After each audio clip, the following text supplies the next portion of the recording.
السلام علیکم ورحمۃ اللہ وبرکاتہ۔ کیا حال چال ہے میری پیاری شہزادی بہنوں کے؟ ماشاءاللہ ماشاءاللہ، اللہ سبحانہ تعالیٰ سب کو خیر خیریت کے ساتھ، عافیت کے ساتھ رکھے، امن کے ساتھ رکھے، سکون دے اللہ تعالیٰ۔ اور ایمان سب سے بڑی نعمت ہے۔ ایمان کے بغیر بہت ساری چیزیں بھی سکون نہیں دیتی، اور ایمان کے ساتھ کم چیزیں بھی بہت سکون اور اطمینان دے دیتی ہیں۔ تو ایمان کی دولت جس کے پاس آ گئی اس کی عیش ہو جاتی ہے۔ اللہ تعالیٰ سے یہ دعا ہے کہ اللہ تعالیٰ ہمیں ایمان کی دولت عطا فرمائے، آمین آمین آمین۔ رب اشرح لی صدری ویسر لی امری واحلل عقدۃ من لسانی یفقہوا قولی، ربنا زدنا علما، آمین۔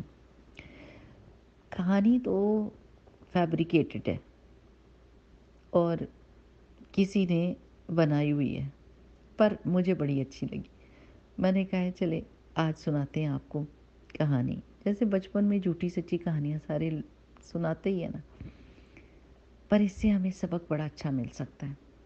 اور یہ کہانی یہ ہے کہ پرانے زمانے میں شہروں سے دور دراز ایک گاؤں تھا، بستی سی تھی۔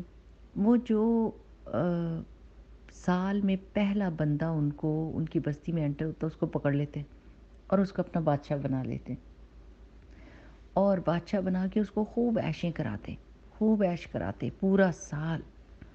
اور وہ بھی بندہ بھی عیش کرتا رہتا کہ لو جی مفت میں مجھے ساری چیزیں مل رہی ہیں، تو عیش ہی عیش ہے۔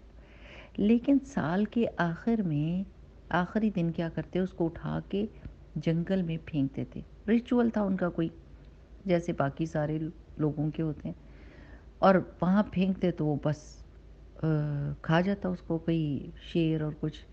وہاں پر ساروں کی ہڈیاں پڑی ہوئی تھیں کہ ہر سال جو بھی بندہ وہ اس کے حوالے کر دیتے تھے، وہ سیکریفائس ہی کرتے ہوں گے اور اس کو اس میں ڈال دیتے۔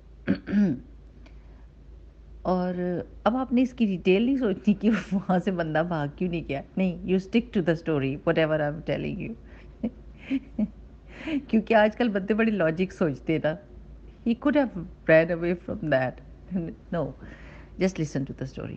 پھر کیا ہوا، ایک بندہ، ایک سال میں جو انہوں نے بندہ پکڑا اور اس کو بادشاہ بنایا، وہ بڑا ایسا بندہ تھا کہ عیش بھی کرتا تھا لیکن سوچتا بھی تھا کہ انہوں نے مجھے بنایا، اب ہوگا کیا۔ تو وہ لوگوں سے باتیں کرتا رہتا، تو کسی نے اس کو بتا دیا کہ سال تو آپ کی عیش ہے، لیکن سال کے آخری دن آپ کو اس جنگل میں پھینک دیا جائے گا ایز اے ریچول۔ اس نے کہا اچھا، کہاں ہے وہ جنگل؟ اس نے کہا وہ۔ تو اس نے اپنے سال کے دوران ہی کیا کرنا شروع کیا، درخت ہٹوائے، راستہ بنوایا، کنواں کھدوایا، گھر بنوایا، بڑا سا محل، اس میں بندوں کو جاب دی کہ اس کو صاف ستھرا رکھو۔ اور جب سال کا اینڈ ہوا اور لوگوں نے اسی جگہ پہ اس کو پھینکنا تھا، تو اس کا وہاں پر گھر بھی موجود تھا اور اس کے لیے ساری سہولتیں بھی موجود تھیں۔ تو عقل مندی کے ساتھ اس نے کیا کر لیا، وہ جو کل مصیبت پڑنی تھی اس کو اپنے دور حکومت میں ہی، اپنے زور والے ٹائم میں جب اس کے پاس طاقت تھی، اس نے اس کو فکس کر لیا اور اپنے لیے آسانی کر لی۔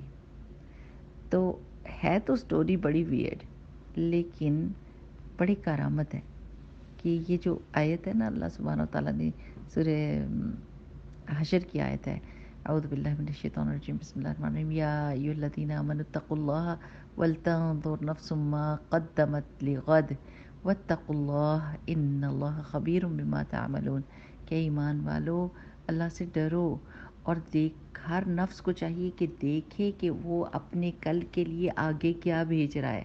اللہ سے ڈرو، بے شک اللہ تعالیٰ خبر رکھنے والا ہے اس کی جو تم عمل کرتے ہو۔ تو یہ دنیا میں اللہ تعالیٰ نے ڈالا تو ہے ہمیں، اور ہم عیش بھی کر سکتے ہیں۔ کوئی اوپر آسمان سے ڈنڈا کوئی نہیں آتا، اور کوئی چیز نہیں آتی جو ہمیں ہلا جلا کے بتائے۔ اس دنیا میں اللہ تعالیٰ نے جو ہدایت کی چیزیں دی ہیں ان کو استعمال کر کے ہم نے اپنی آخرت کا گھر بنانا ہے، کیونکہ پتہ ہے کہ ایک اینڈ ٹائم آئے گا، لاسٹ ڈے آئے گا، جس دن اٹھا کے قبر میں ڈال دیے جائیں گے۔ تو چاہیے کہ اس دنیا کی عیشوں میں گم ہونے کی بجائے اس جگہ پر اتنا پیارا گھر بنا لیا جائے کہ ادھر جا کے عیش ہی عیش رہے اور کوئی فکر کی بات نہ ہو۔ لیکن جو لوگ اس دنیا کی عیش میں ہی ڈوبے رہیں گے اور آخرت کے گھر کی فکر نہیں کریں گے تو پھر ان کا انجام کیا ہوگا؟ تو انشاءاللہ باذن اللہ اللہ تعالیٰ نے یہ دنیا پیدا ہی ہمارے لیے کی ہے، اس کی عیش بھی ہمارے لیے پیدا کی ہے، اس کے آرام، اس کی سہولتیں ہمارے ہی لیے ہیں کہ ہم سب چیزیں ہمارے لیے مسخر کر دی ہیں. Every single thing is serving us, even the biggest huge sun, کتنی بلا ہے اتنی بڑی، لیکن ہمارے لیے مسخر کیا گیا ہے. ہمارے دن کے لیے وہ اوپر جاتا ہے، ہمیں ہیٹ دیتا ہے، ہمیں لائٹ دیتا ہے. ہر چیز آپ سوچتے رہیں، سب چیزوں کو ہمارے لیے پیدا کیا، لیکن ہمیں اپنے لیے پیدا کیا. تو اس دنیا میں رہتے ہوئے سب کچھ انجوائے کیجئے اللہ کی لمٹس میں رہتے ہوئے، اور پھر آخرت کے گھر کی فکر کرتے ہوئے وہاں کے لیے کی بھی کچھ بنا لیجئے، تاکہ وہاں جاتے ہوئے کوئی ڈر خوف نہ ہو کہ ہاں ادھر تو اتنی عیش کی اور ادھر پتہ نہیں کیا ہوگا. یہ نہیں ہونا چاہیے. پکا رکھیں کہ اللہ آپ کے لیے صدقہ بھی کروں گی، نیکیاں بھی کروں گی، نماز بھی پڑھوں گی، روزے بھی رکھوں گی، ساری عیش کر رہی ہوں اور یہ کام بھی کر رہی ہوں. اللہ کا کتنا شکر ہے کہ اللہ تعالیٰ نے ہمارے لیے یہ چیزیں منع نہیں کی. دوسرے ادیان میں وہ اپنے اوپر بین کر لیتے ہیں چیزوں کو، وہ گھروں میں نہیں رہتے، کپڑے نہیں پہنتے، جنگلوں میں چلے جاتے ہیں، بھوکے رہتے ہیں، اور بھوکے رہ کے سوچتے ہیں کہ کسی کو ڈھونڈ رہے ہیں. ہمیں اللہ نے کہا کھاؤ کھانا، گھروں میں رہو، کپڑے پہنو، عیش کرو، لیکن مجھے یاد رکھنا کہ دے کون رہا ہے، منعم کون ہے، نعمتیں دینے والا کون ہے، اس کو یاد رکھو اور نیکیاں کرتے رہو، دوسروں کے بھی بھلے کے رہو اور اپنے آپ کے ساتھ بھی بھلا کرو، اور پھر آخرت میں بھی آؤ گے تو وہاں پر بھی جنت ملے گی.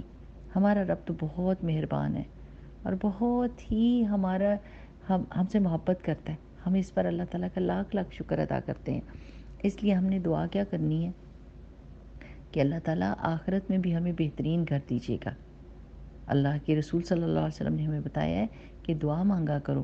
جو 3 دفعہ جہنم سے پناہ مانگے گا دن میں اور 3 دفعہ جنت کا سوال کرے گا، اللہ سبحانہ و تعالیٰ ایسا کرے گا کہ جنت جو ہے وہ ہمیں مانگے گی، جنت تیار ہوگی ہمارے لیے، اور جہنم میں ہم جا نہیں سکیں گے، جہنم سے دور رہیں گے انشاءاللہ باذن اللہ. تو کیا یہ مشکل بات ہے؟ اللہم اجرنی من النار، اللہم انی اعوذ بک من عذاب جہنم، اور اللہم انی اسألک الجنت الفردوس الاعلی. یہ کوئی مانگنا مشکل ہے؟ اپنی زبان میں مانگیں، رسول اللہ صلی اللہ علیہ وسلم کے مسنون دعا کے ذریعے سے مانگیں، لیکن مانگیں ضرور، آگے کے گھر کی فکر کرنی ہے. ٹھیک ہے نا؟